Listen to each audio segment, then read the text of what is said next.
In the middle of a sweltering summer and more than 3 years after the deadly 2021 winter storm, Texas energy regulators are working on adopting a new standard for the state's energy grid. That rule now enters a period of public feedback with the goal of being adopted by the end of summer.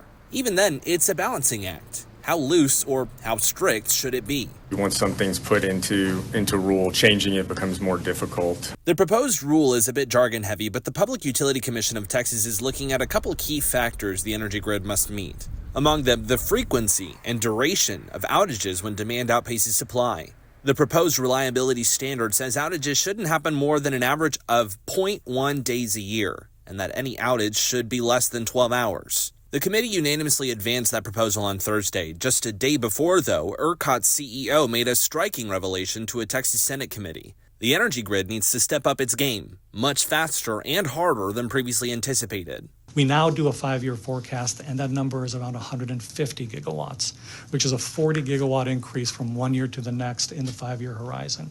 That's effectively almost doubling the peak demand of the ERCOT grid in about 6 years. In a lengthy statement on social media, Lieutenant Governor Dan Patrick criticized that prognosis, noting the alleged role crypto miners and data centers will play in the rising demand.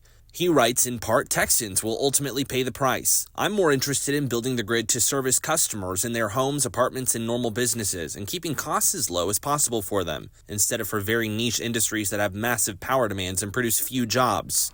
Now, powering Texas, even with that reliability standard, could be a race against the clock. Thank you for watching. Please hit the subscribe button and get the latest news by downloading the CBS Austin News app.